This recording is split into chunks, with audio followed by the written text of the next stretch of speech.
Welcome to the official catch-up. Today I'm joined by Tynecastle manager Calum Elliot. How are you doing, Calum? Yeah, not bad, thanks. Yourself? Yeah, as I keep saying, just trying to keep these going due to isolation and stuff like that, and I think everyone's appreciating the football chat at the moment. How are you keeping with all that's going on? It's just like probably everybody else. It's just trying to keep yourself busy and keep your mind occupied, and mentally try and just keep your family in the same kind of like mind frame, and like make sure everybody's as safe as possible, because it is like such like kind of difficult and like horrible circumstances that nobody probably could have predicted 3-4 weeks ago. So it's strange times.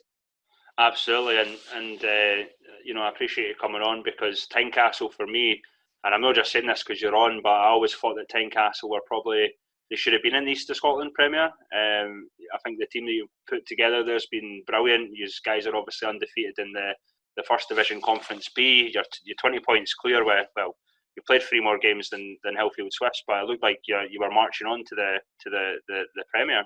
Aye, like to be honest with you, I don't think we deserve to go up. Like if you look back at like the season before, because like we were in a very tough league. We obviously had Bonnyrigg, Bo'ness, Tranent, Dundonald, like Lothian, Haddington, and like Crossgates as well. So they were in a tough league. So the boys had to suffer the year before. So like what we learned from that year was that we had to obviously get better to try and match some of these teams. So we think that we've done that, and obviously like the boys have had like an unbelievable kind of league campaign, and I think we've had 5 games cancelled, and if you'd probably looked at the games that we've had cancelled, the points that we could have probably picked up in those games, like we probably would have been in a position where we could possibly have already been promoted. And that's not being disrespectful to any other teams, but that's just like the probably where we're at, and the belief that I've got in the players. And like, I think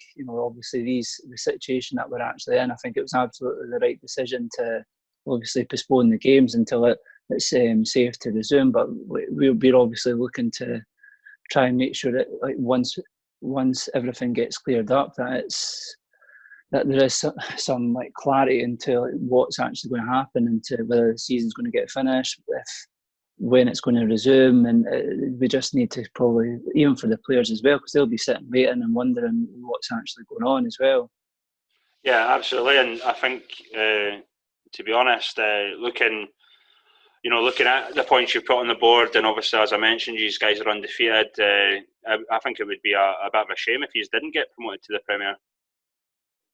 Don't get me wrong. Like we wouldn't want to be promoted to the Premier without playing the games, but we're still to play, because we wouldn't have ultimately deserved the right, because we've not been promoted in the season which we've done. We've not picked up the points which we needed, but I think there has to be some common sense, and like morally, like there has to be the right thing which needs to happen, and the season needs to be completed. Because like I think if it's a pyramid system, then I think for the integrity of that pyramid, I think you have to have promotions and relegations, and I think the boys that we've got deserve the opportunity to test themselves. Hopefully, if we pick up the points, if the season gets resumed, in the one that we're in, they deserve the opportunity to test themselves at a higher level. Yeah, absolutely, and it's interesting you say that, because obviously I think I spoke to the likes of Nathan Austin and Kelly Hearts, and he's saying something similar. I think it would be depending on the situation. I think it'd be a wee bit of a shame if things were null and void, because the season would be rendered meaningless. But even himself, he was basically saying if he wants to go out and earn promotion, it's not quite the same as just being given it. No, definitely. I think like probably that goes across the board for every team that's in a position towards. I just don't see how we could possibly just like null and void the season, because you then have the situation with the null and void the season. We've got like 75% of our players are under 24. So like what happens with them in terms of compensation for the following year? Would we, if they decided not to sign with us next year, would we be due compensation for them? Because technically the league campaign's not actually existed. So there's issues which need to be probably spoken about and resolved, and I'm sure there's people a lot cleverer than myself that'll be deciding, making these decisions. So we just hope that the correct decision does get made, and I'm sure that every single player would be willing, once it's safe to return, would want to play 3 games a week, 4 games a week, because every single player is missing playing football, and probably sometimes it takes an incident like this for boys, coaching staff, everybody involved with it, the club, certainly at Tynecastle, to appreciate how lucky we are to be in a kind of progressive club, and everybody wants to do well, and we want the opportunity to finish it off. But ultimately, there is far more concerning things which need to probably take kind of precedent at this moment in time, and we just have to wait until it's as I said before, it's safe to return, and once it's safe to return, then we hope that we get to finish off the campaign, really. Yeah, you've kind of answered it, but I think the majority of people listening in will know you from your time, obviously, with Hearts. They've obviously been struggling a wee bit this season. There's big questions whether they'll still be in the Premiership if things don't go ahead. But I think from what I'm gathering from you, Callum, you'd rather that the season gets played out. Am I right in saying that? Definitely. I think if a team finishes bottom, they deserve to go down. They've had a full league. It's difficult now because even the teams in the section, not everybody's played everybody, so it's difficult to get a proper measure where everybody's at, because everybody's not played the same teams in, and I think it's impossible to make a decision on the standings where they're at right now. I don't think that would be fair. But at the same time, if a team's bottom, they deserve to go down. They've not picked up enough points, and they have to look at themselves and probably question why they've not done that. Yeah, and as for yourself as a player, Callum, you obviously you played in the highest levels of sort of Scottish football, and what are your sort of feelings on the quality of the likes of the Lowland League of the East of Scotland at the moment? I think a lot of people would be genuinely surprised by the standards within it. I think obviously it's at the higher level you go up. I think even from the conference which we are in to go up to the Premier, I think there is a big gulf in the quality, not so much the quality of players, but I think probably players probably look after themselves a little bit more, and then probably when you go from the Premier to the Lowland League, again, there's probably that jump up, but I don't think there's a massive difference in quality between each section. I just think probably there's players probably have got a little bit more pride in how they look after themselves, but everybody plays at the level that they're playing at for a reason, and I think certainly the Premier League's a good league. I think there's a lot of clubs investing a lot of money, and it's the same with the Lowland League. And I think you're seeing a one-off in the Lowland League teams, and the Premier teams have played teams in the football leagues that they can compete. But I think you would then find it quite difficult to do that over the course of 38 games. I think that's when you would need to again invest again and probably bring in more players which were capable of playing at that kind of level. But I don't think there's a massive jump. I just think probably players have got more experience and probably got a little bit more about them in terms of being able looking after themselves in a little bit higher standards.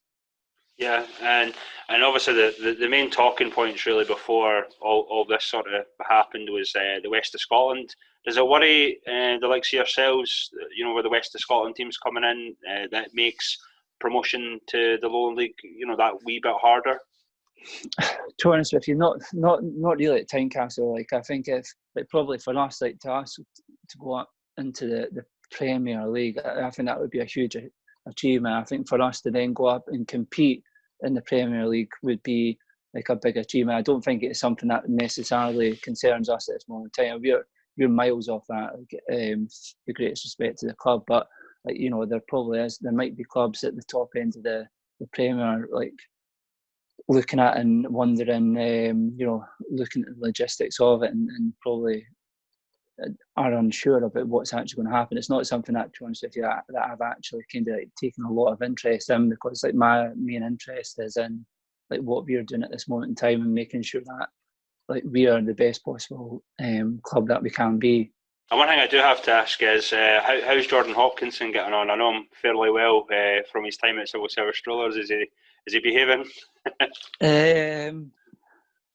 Jordan's Jordan. I don't think Jordan will ever change. I think Jordan can be his own worst enemy, but there's no doubt. And like if he's concentrating and his head's like fully switched on, like there's like a serious player there. But it's making sure that he does that like every single week. But like again, like he's done well for us this season, and I think he'd probably like openly admit himself that he could probably have done a little bit better and handle certain situations a little bit better. But like Tony's like, I've got a lot of time for him as a boy, and again, like he's done well for us. In terms of Tynecastle, I think it's, from what I know of the club, from what I've seen of the facilities and stuff, it's well run. As I said, mate, I think you're doing a fantastic job. The boys are doing a fantastic job, but obviously there's a lot of teams struggling at the moment due to not getting revenue. Is there anything that Tynecastle are doing at the moment? The thing with probably Tynecastle don't have, I wouldn't say this, like they don't have like a massive fan, like they don't have a massive fan base. We probably rely on like opposition teams coming and increasing the attendances that we certainly get at home, and I think that was one of the big things for us that we wanted to go up, because there would be that increase in attendance for us next season. But with regards to us, like probably generating like money in the short term with everything that's going on, it's not something that like we're really kind of like doing at the minute, because we don't have that probably core of people that like do kind of like come to our games. It's mostly kind of family, friends, and like certainly for myself, like I've got to make sure that like the players get looked after, because like as much as it's important in the club, like the players have like given me absolutely everything this season, so we'll make sure that we do everything that we possibly can to honour the players' contracts, because the players have been like absolutely incredible this season. So that is something for me which has to be like an absolute non-negotiable. Yeah, absolutely, and that's really great to hear, Calum. And what are the spirits like? Are you keeping in contact with the boys? Are you giving them routines to do? Like the players have, they've all been given like, there's about 12 like running sessions that they've been given. Like they've been given upper body circuits to do in the house. But again, like it's difficult to do this, because like players like train to compete, and if they're not, if there's no like definitive date like when we'll actually return, like you could like as a player you could probably sense that the motivation starts to probably get less and less, but that's where it comes down to. Again, like we need some clarity in terms of if the season will get finished, like brilliant. If it's not, then that's fine. Like everybody just needs to move on and accept it. But again, you want it to be like the fairest and best solution possible, so everybody kind of agrees to it as well. Because like there's also clubs coming into the East of Scotland next season, so like the sections that we're actually in at the minute are going to be even tougher next season. So like this was a huge opportunity for us to try and progress. So like from a selfish point of view, we want the opportunity to go to finish the job that we started at the start of the season, because nobody with this great respect probably looked at us at the start of the season with the season that we probably had last year and thought they probably didn't give us much chance of certainly having the season that we've actually had. But I think when we have played teams of a higher level, there hasn't been a huge difference. Even when we played Musselburgh, having not played for 6 weeks, like we went toe to toe with them and we gave them a right good game, and if anything we probably shaded it over the course of the 120 minutes, so we aren't far away. But like the problem for us next season is going to be is like there's a lot of our boys have deserved the opportunity to go up and test themselves at a higher level. So I would imagine that there'll be clubs that'll look at us and think that they can come in and take some of our players, and like you have to look back and as a player's point of view, like you can't kind of hold boys back from wanting to test themselves, because boys have ultimately deserved that opportunity to do that. So we've got to plan for not going up, but at the same time we have to plan on like the right decision getting made, so that if we do finish the season then everybody's ready to go, so we do give ourselves the best possible chance to pick up the points that we need. Yeah, and that was one of the things that impressed me before the season started was the likes of Jordan obviously moving on to use, and the signings you were making, having a bit of a knowledge about some of the players. I was like, I thought you were going to be a force, and you've kind of proved that. But I, I take it would you be concerned if you were still in the division next season, that you would probably, you kind of touched on it there, but would you be worried about losing some of your best players? Of course, I think that's just like football in general. I think like it's almost like easy pickings to an extent, but at the same time, like, we give young players a platform to prove themselves and like move on. And if it's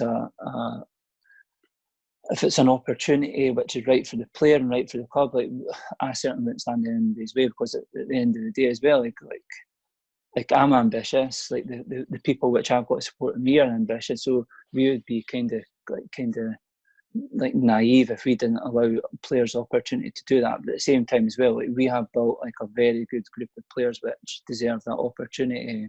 Because like we started this, like I came in and I think it was like December time, and like the boys had to suffer. Like we had to, before we came in, like they were getting some absolute doings.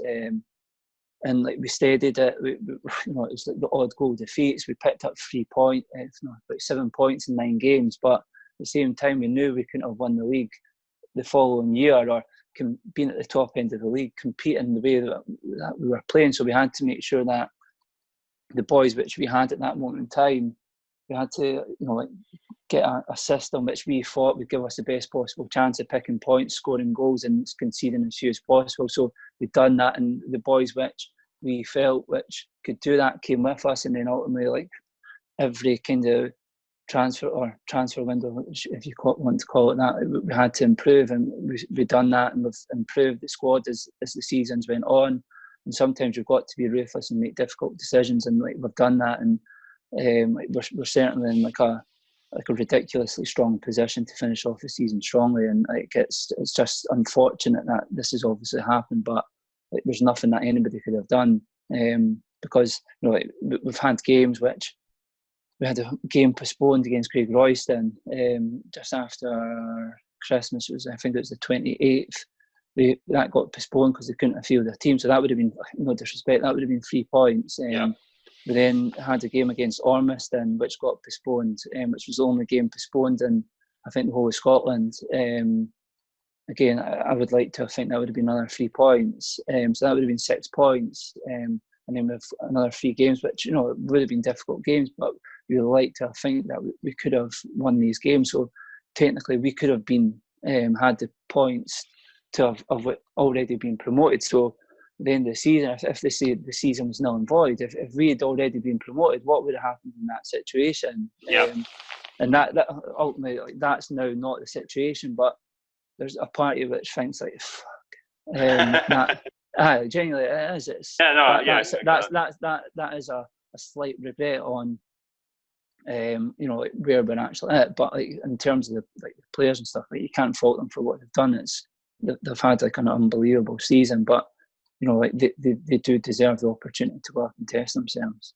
No, that was great, mate. It's good to get an insight of Tynecastle a wee bit more. To be honest, it's not a club I know loads about, because of where I'm based. I'm Fife, so I know Tynecastle. They're more like Hillabeef, Crossgates, and whatnot. But yeah, I kind of share your views on a lot of that stuff. I share the frustrations. Understandably, as we've mentioned, how many points you are clear and stuff like that. So I'm hoping you guys, there'll be a resolution for all these clubs. Hopefully, the right thing will happen. I don't think it's an easy choice. I'm certainly glad that I'm not making it, and I think a few people will probably get pissed off, or a few clubs will be pissed off no matter what happens. So. I don't think like there's going to be a right or like wrong answer, because like nobody knows when like football will return, because nobody knows like how this virus is going to kind of like spread, and then it's once making sure like it's like the last thing I want to do is like, certainly even like we had a training session Thursday before like we had the training session on the Thursday, and then on the Friday the games got cancelled. And to be honest, on the training session on the Thursday, I didn't feel comfortable taking that training session, because like I've got obviously a gran. I've got probably like family members which would come into the category which would be vulnerable. So it's not something which I was comfortable with. And at the same time, like the players' welfare and their families' welfare.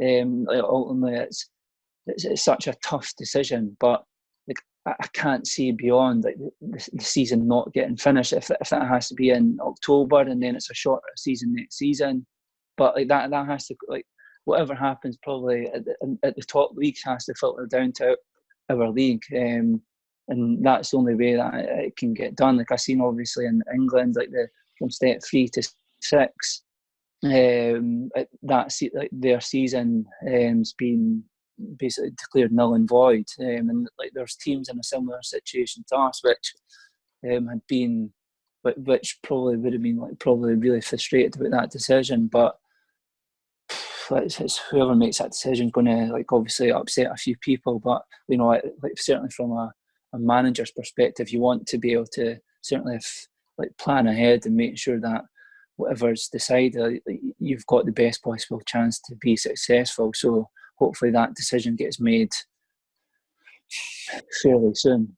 Yeah, absolutely, Callum. It's been a pleasure speaking to you, mate. As I say, it's great to get different views, and obviously the gaffers, you know, like say yourself, will, you know, I appreciate the honesty in a lot of these instances, because I know how hard it is to obviously, you know, and I feel for you, as I actually do. I feel for the team. I feel for a lot of the guys, especially the guys that have worked so hard, like yourself and your players, and for it all to be not, which might even be the possibility. You know, I'd feel bad for you guys.